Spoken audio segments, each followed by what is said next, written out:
que é inclusão, tá? Sei que o período da tarde é um pouco mais difícil, pós-almoço, né?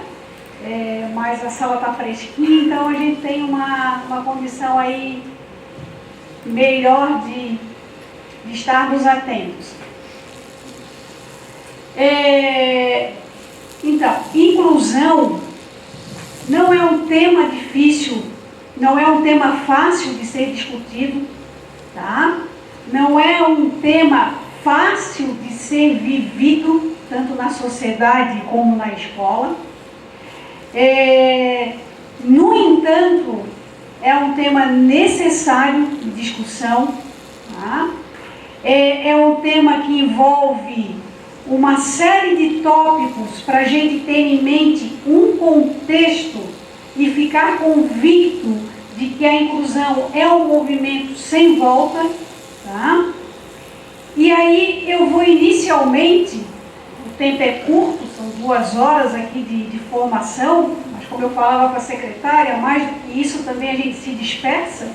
Então a gente tenta nessas 2 horas ter os fundamentos da inclusão e depois abrir aí para perguntas, para vocês trazerem as necessidades de vocês, o que está no cotidiano aí, né? Causando dúvidas ou mesmo inquietações, para a gente ter esse tempo aí de conversa, tá? Mas o que eu dizia pela manhã, e vou dizer agora de uma forma mais rápida, né, Denise? E primeiro, para a gente não distorcer o sentido da inclusão, tá? Porque por falta de compreensão de muitos grupos, por falta de entendimento e às vezes até atrelado a alguns interesses políticos e econômicos, a gente tem aí um sentido da inclusão distorcido. Então todos nós precisamos saber que se hoje a gente discute um direito humano fundamental, que é a educação para todos, como está lá na porta de entrada, como é um cartaz ali na frente, né? Adorei aquele cartaz ali na frente, a escola do Negrinho está aberta para todos, ponto, não tem exceção, esse todos sugere o quê? Nenhum a menos, e pensar em nenhum a menos não é uma tarefa fácil, tá? Não é uma tarefa fácil, acha que aqui, né? Nós precisamos entender que do passado, tá? Nós não tínhamos nem a garantia de um outro direito fundamental para as pessoas com deficiência, que era o direito à vida. Certo? Porque, rapidinho de falar, antiguidade, assim uma pessoa com deficiência literalmente virava comida de leão, porque as pessoas com deficiência eram jogadas aos leões na antiguidade, na Roma antiga. Passando um pouquinho mais ali na Idade Média, novamente a falta de garantia desse direito humano fundamental. As pessoas com deficiência eram jogadas na fogueira da Inquisição. Novamente a exclusão que a gente chama de exclusão pela morte. Mas uma vertente também se estabeleceu ali na Idade Média, que era aquela vertente, aquele movimento de que não, vamos garantir a vida, porém não nos mesmos espaços sociais. Garantir a vida, mas em espaços segregados. Então, numa vertente, se a exclusão é pela morte, numa outra vertente, a exclusão se dava pela segregação. Quem viu o Corcunda de Notre Dame sabe muito bem do que eu estou falando. O Corcunda é uma pessoa com deficiência física, uma pessoa confinada nos sinos da igreja, mas sempre que vinha para um espaço comum como a praça, o que acontecia? Era apedrejado. Tinham tomates, né, que atiravam no Corcunda porque ele agredia a dita normalidade, a dita paz das pessoas consideradas normais, certo? Então, de um lado a exclusão pela morte, outro lado a exclusão pela segregação. E esse período se estende até a modernidade. Quem é professor de história aqui sabe que na modernidade, claro, são professores, nós sabemos, que na modernidade o centro não deixa de ser a igreja, Deus, como era na Idade Média, e na modernidade o centro passa a ser o ser humano, porém um ser humano, né, visto como uma máquina e suas engrenagens, e essas engrenagens deveriam estar em perfeito funcionamento. Né? Nasce o conhecimento científico e nasce a corrente, digamos assim, médica da deficiência. Tá? Então nós temos o quê?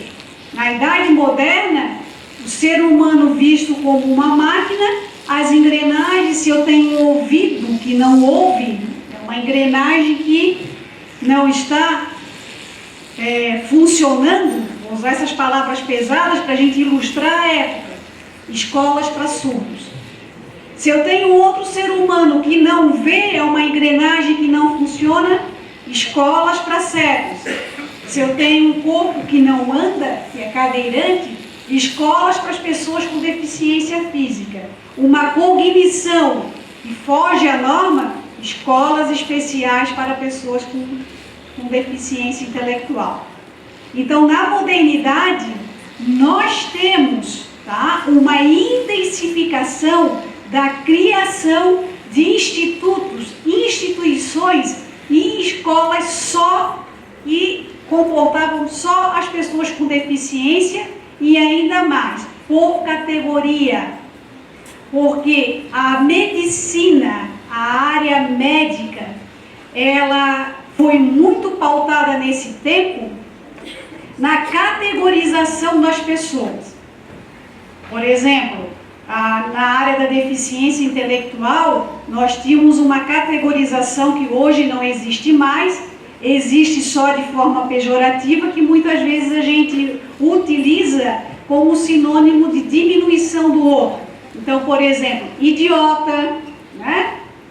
Ô seu idiota, idiota era uma classificação para deficiência intelectual, imbecil, retardado, classificações para a deficiência intelectual. Tá? Vou fazer uma amarração aqui que eu não fiz pela manhã. E é a partir daí que a gente entende os modelos teóricos da deficiência. Certo? Existe um modelo teórico da deficiência que a gente chama de caritativo. O que é o caritativo? Nasce quando o centro do universo era a igreja, era Deus, né? Aquela questão de, principalmente ali quando se preserva a vida, a intenção também era preservar uma vida para garantir um espaço no céu. Então se praticava o que eles chamavam de caridade. E hoje, como a história não é linear, não é assim, ó, passou a Idade Média, passou a Idade Antiga, estamos vivendo no século XXI, tudo isso terminou? Não. Claro, obviamente que hoje a ênfase é a inclusão, mas nós temos ainda segmentos, nós temos grupos que estão no modelo caritativo, que olham a pessoa com deficiência e dizem, nossa, o que ele não fez na vida passada para nascer sem ver? É como se aquilo fosse uma prova de vida para a pessoa. Né? Ou a questão do coitadinho, fez o que para vir assim? Eu vou praticar a caridade, eu vou ajudar. Então, é muito mais um viés da caridade do que a garantia dos direitos. É um modelo teórico caritativo da deficiência. Teoria, isso, podemos dizer que estamos aqui teoricamente falando, mas que acontece na prática. E esses modelos foram definidos porque a prática demonstrou isso para a gente construir a teoria. Então, se a gente está dizendo que existe um modelo caritativo da doença, é porque muitas pessoas ainda estão com aquela concepção da caridade, né? de fazer caridade. Então não é o direito que vem primeiro, é a caridade. No modelo, temos um outro modelo da deficiência, que é o biomédico. O que é o biomédico? Aí também enraizado nesse movimento da exclusão pela segregação. O que é o modelo biomédico?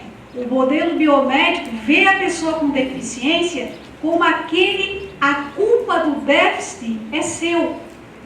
Não é da sociedade que promove a eliminação de barreiras. A culpa pelo déficit cai no ombro da pessoa com deficiência. O déficit vamos colocar entre aspas também. Então,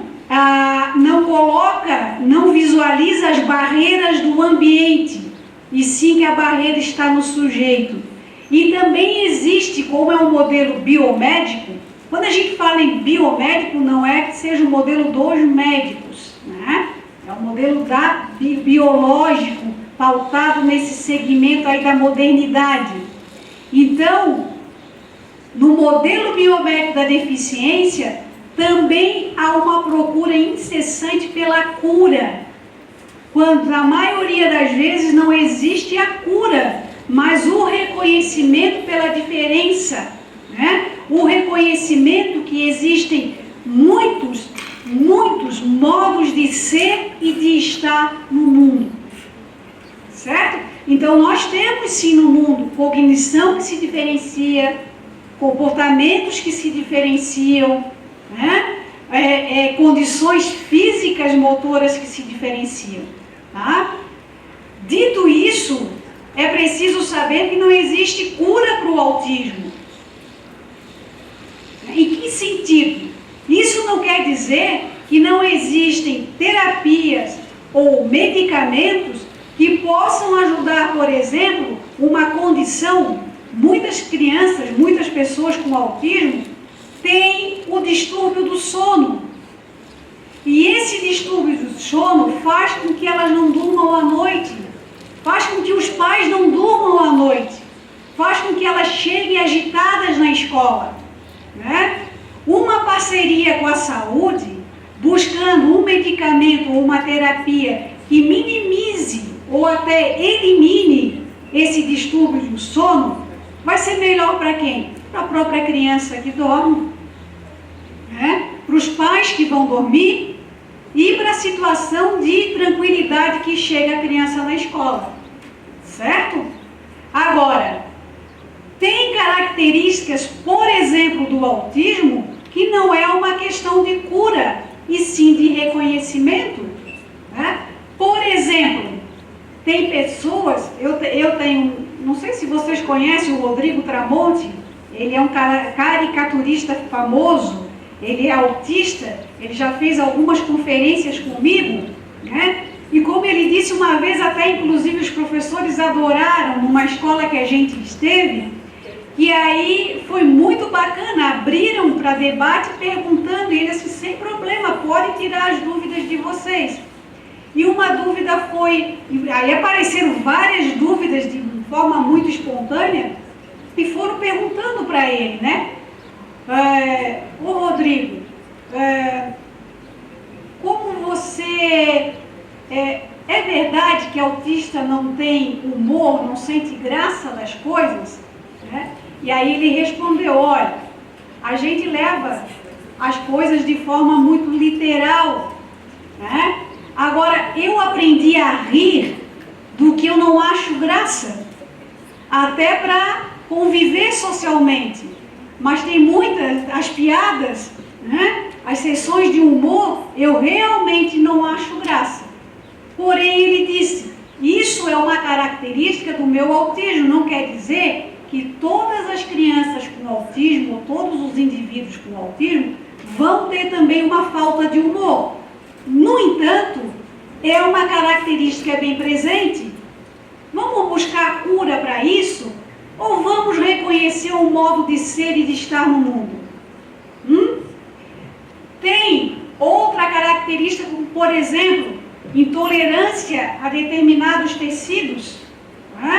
Então ele também dizia, essa pergunta foi feita para ele, eu tenho intolerância a tal tecido e tenho intolerância também a perfumes. Perfume é um negócio que me deixa estressado. No entanto, quando eu vou namorar, eu coloco perfume para ver se pelo menos eu conquisto uma namorada. E as pessoas riam disso, né? E ele colocava a sua condição. Ou, uma vez, participando com ele de uma palestra, ele falou primeiro, depois eu fui fazer a minha fala, e eu via o Rodrigo, na minha fala, com um celular na mão e teclando o tempo todo, né? E falando, eu pensava, juro para vocês que pensava, nossa, mas que mal educado. Na minha fala eu fiquei atenta, e agora na fala dele, ele não está, ou melhor, na fala dele eu fiquei atenta, e agora na minha fala, ele não está atento, distraído ali com o celular, né? E aí fui conversar com ele. Oh, belo parceiro aí de conferência, né? Fiquei ali prestando atenção e você não prestou atenção na minha fala.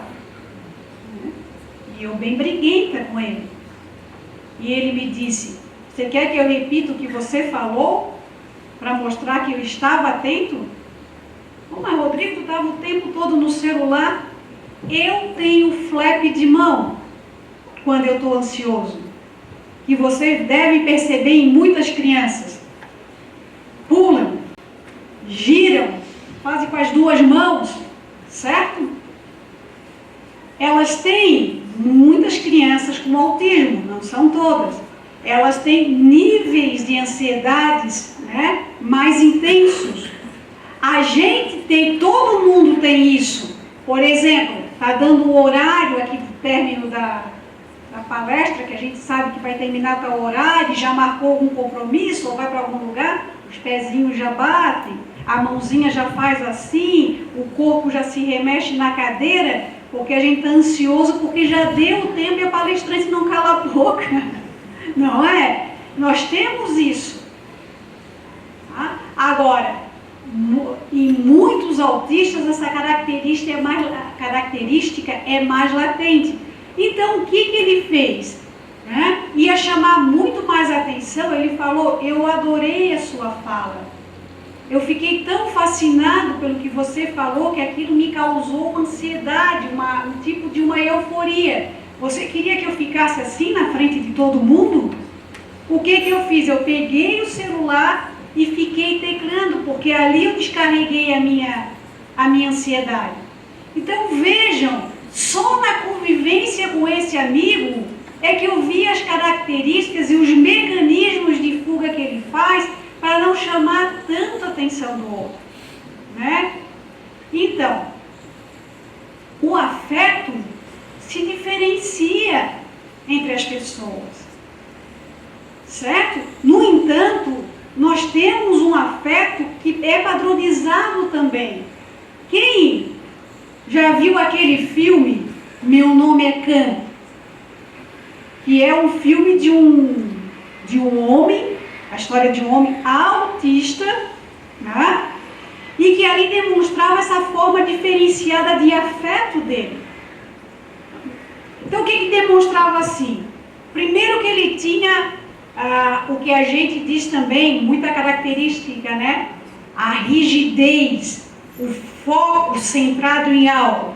E qual era o foco desse moço autista no filme? Chegar até o presidente e cumprimentá-lo.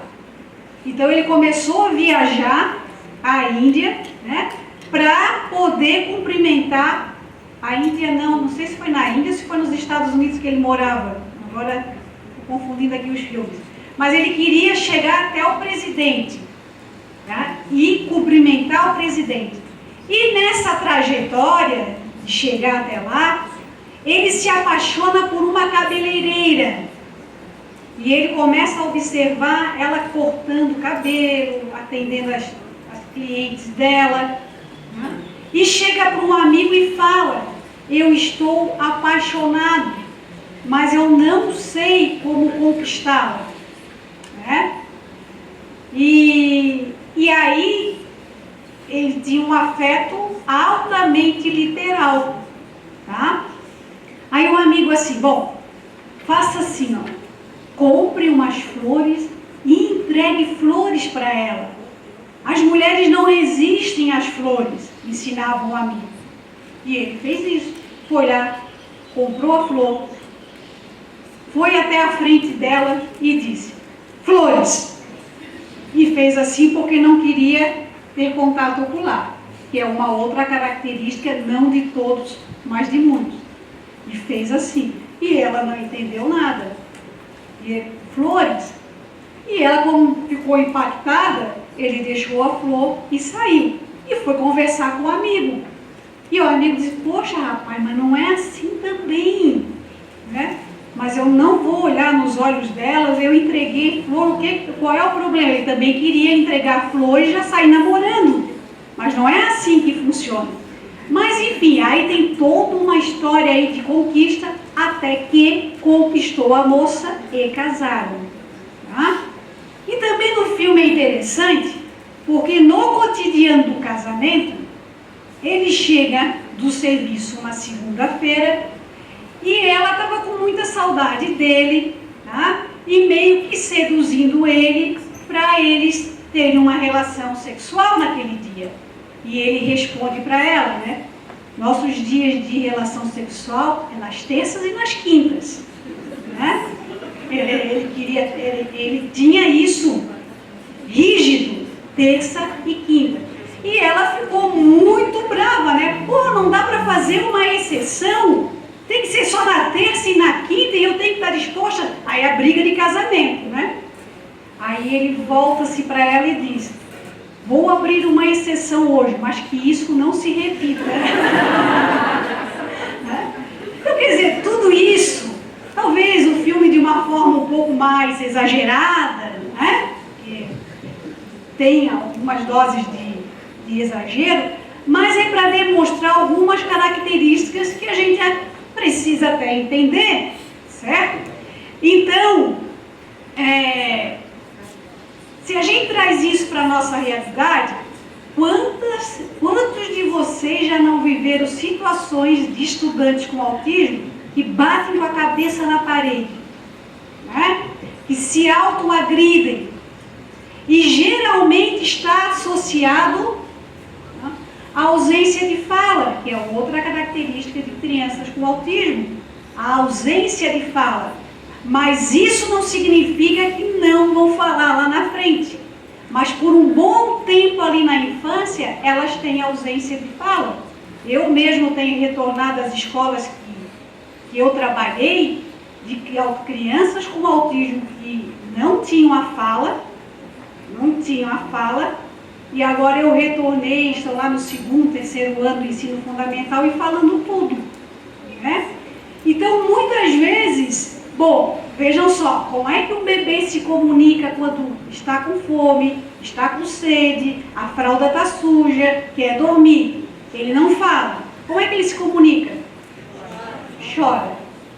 E a gente vai entendendo o choro. Nossa, como isso é lindo, né? Os pais vão entendendo. Ah, deve estar, porque dormir já dormiu, deve ser a fralda que está suja. Como a gente vai entendendo isso pela convivência? Certo? Só que uma criança com autismo, quando ela vai crescendo e não tem a fala para comunicar, eu quero isso, eu gostaria disso, eu não estou satisfeita, eu estou com dor e não consegue, né? Ela se autoagride porque não estão conseguindo a comunicação. É uma possibilidade. Né? E com a chegada da fala, isso vai desaparecendo. E com a ajuda das terapias, isso também vai aparecendo e vai desaparecendo essas autoagressões. Tá? Mas só para vocês entenderem um pouco, ou se já não entendem, me desculpe se eu já estou falando o óbvio, né? Então, gente, nós precisamos entender que há, repito, muitas maneiras de ser, de existir e de estar no mundo. Né? Que o afeto, tá? As formas de afeto não é igual para todo mundo. Os autistas nos desafiam, porque como eles mostram afetos que se diferenciam muito, a gente tem um estranhamento em relação a isso. Mas é preciso saber que existe isso.